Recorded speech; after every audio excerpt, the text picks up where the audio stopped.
கடல் முழுக்க நீர்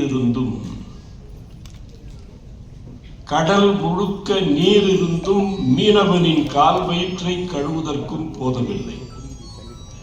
கடல் முழுக்க நீர் இருந்தும் மீனவனின் கால் வயிற்றை கழுவுவதற்கும் போதவில்லை.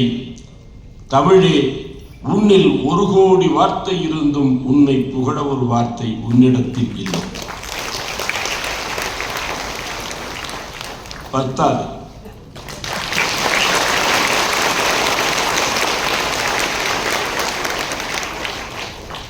மூன்றாம் இடத்திற்கு தமிழ் வாழ்த்து போகிற வேளையில் தமிழுக்கு வாழ்த்து சொல்லுகிற பொழுது அரங்கம் அதிர வேண்டாமா?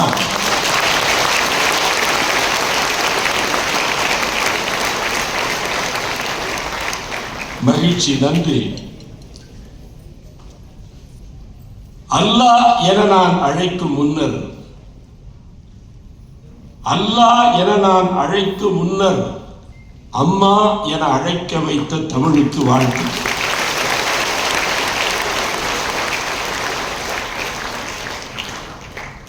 அரங்கம் அண்ணா அரங்கம், பேரறிஞர் அண்ணா அரங்கம் நிரம்பி இருக்கிறது. அன்பிற்குரியவர்களே, மனம் மகிழ்ச்சியால் ததும்பி இருக்கிறது. தேன் பெருகும் சோலை தென்னன் வடநாடு. நான் பிறந்ததும் நம்முடைய அருமை கவி பேரரசு தான் பிறந்ததும் அதே தொட்டில் மண்தான். முல்லை பெரியார் தாய்ப்பால் குடித்து வளர்ந்த காரணத்தால் அந்த மண்ணில் இருந்து புறப்பட்டு வந்த மகுடச் சிறப்பு மிகுந்த நம் அருமை கவி பேரரசுக்கு வாழ்த்து சொல்வதற்காக இந்த அரங்கம் வந்திருக்கிறது. தேன் பெருகும் சோலை தென்னன் வடநாடு, கனி உதிரும் சோலை கனமதுரை நன்னாடு. அந்த தென் மதுரை மண்டலம் தேன் பெருகும் சோலை தென்னன் வடநாடு, கனி உதிரும் சோலை கனமதுரை நன்னாடு. வாழை வடக்கீனும் வான்கமுகு மேற்கீனும் கரும்பும் இளநீரும் கண் திறந்து மடைப்பாய். கட்டு கலங்காணும், ஒரு கட்டு அப்படி எடுத்தோம்னா கட்டு கலங்காணும் நெல், கட்டு கலங்காணும் கதிர் முழக்கு நெல்காணும். அரிதாள் அறுத்து வர மறுதாள் பயிரா. அறுவடை முடிஞ்சு அப்படி நிமிர்ந்து பார்த்தோம்னா அந்த மறுதாள் முளைத்திருக்கும். அரிதாள் அறுத்து வர மறுதாள் பயிராகும். அரிதாளின் கீழாக ஐங்கலத்தேன் கூடு கட்டும். மாடு கட்டி போரடித்தால் மாளாது சென்னல் என்று யானை கட்டி போரடிக்கும் அழகான தென்மதுரை நம் கவி பேரரசு உதித்த மண். சங்கம் வைத்து தமிழ் வளர்த்த அந்த மண். தமிழ் இயக்கம் இந்த நிகழ்வை முன்னின்று நடத்துகிறது. தமிழ் இயக்கம் இந்த நிகழ்ச்சியை நடத்துவதை தன்னுடைய குடும்ப கடமையாக கருதுகிறது. தமிழ் இயக்கத்தினுடைய தன்னேர் இல்லாத தலைவர்கள் நாட்டில் எத்தனை பேர் இருப்பார்கள்? நான் ஒரு 50 ஆண்டுகளுக்கு முன்பு எழுதிய கவிதை, தடி கைப்பிடித்து தலைவரானார் காந்தி. தடி கைப்பிடித்து தலைவரானார் காந்தி, மூவண்ண கொடி கைப்பிடித்து தலைவரானார் காமராசர். பொடி கைப்பிடித்து தலைவரானார் அண்ணா. நடிகை பிடித்து கூட நம் நாட்டில் தலைவர் உண்டு.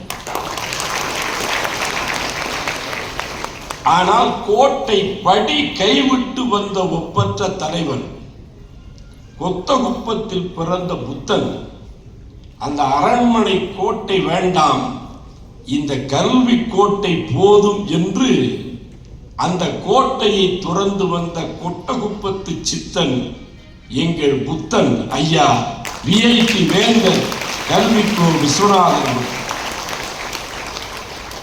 அவர்கள்.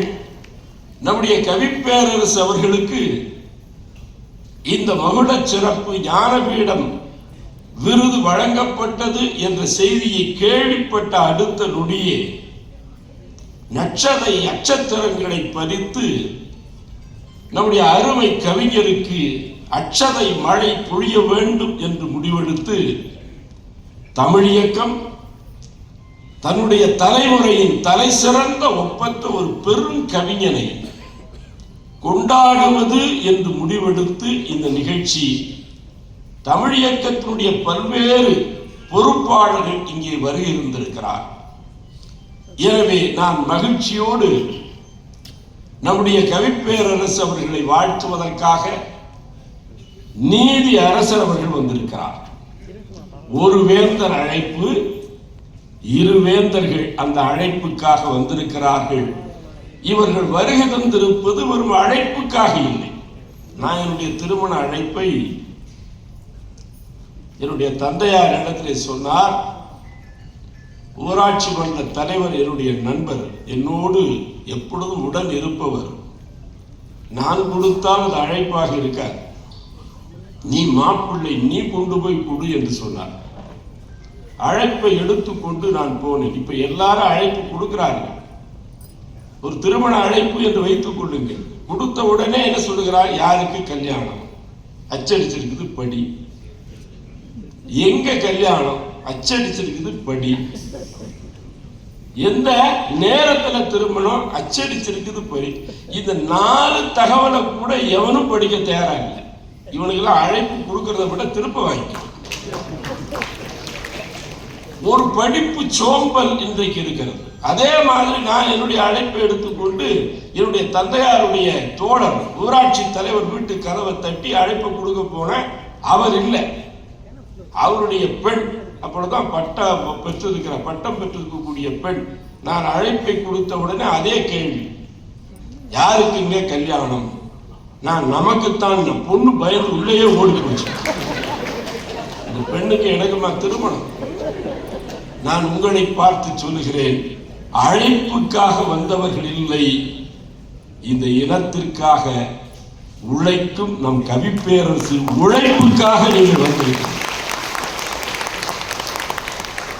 கவிஞர்களுடைய வாழ்க்கையில் தொடர்ச்சியாக இயங்குதல் என்பது இருக்காது. ஒரு சுவாசத்தை போல, ஒரு மூச்சை போல தொடர்ந்து இந்த கவிதைக்குரிய பணியை ஒரு களப்பணியாக கொண்டு இன்றைக்கு வடபுலத்திலே இருந்து ஒரு ஒப்பற்ற விருது வாங்குவதற்கு அவர் ஒரு வாடிக்கையாக விருது வடக்கு பக்கம் போய் வாங்கிக் கொண்டேதான் வருகிறார். இருந்தாலும் தென்னகத்திலே இருந்து ஞானபீட விருது முதல் தமிழ்நாட்டில் எழுத்தாளர் அகிலனுக்கு விருது, அதற்கடுத்து அவர் ஒரு புதின எழுத்தாளர், அதற்கடுத்து சிறுகதை மன்னன் என்று அழைக்கப்பட்ட ஜெயகாந்தனுக்கு விருது. 24 ஆண்டுகளுக்கு பிறகு தமிழ் கவிதைக்கு விருது இதோ தேடி தந்தது. ஏன்னா வடக்கு எப்பொழுதுமே கொஞ்சம் இடக்கு தான். ஆனாலும் கூட திறமான புலமையனில் வெளிநாட்டார் அதை வணக்கம் செய்தல் வேண்டும் என்றான் பாரதி. நல்ல புலமைனா அதை வெளிப்பகுதியில் இருக்கிறவர்கள் மதிக்க வேண்டும். எனவே சங்கர குரூப் என்கிற ஒப்பற்ற கேரள கவிஞனுக்கு ஞானபீட விருது வழங்கப்பட்ட நிகழ்வில் நான் பங்கெடுத்தேன். ஏன்னா எங்க ஊர் கேரள எல்லை பகுதியில் இருக்கிறது.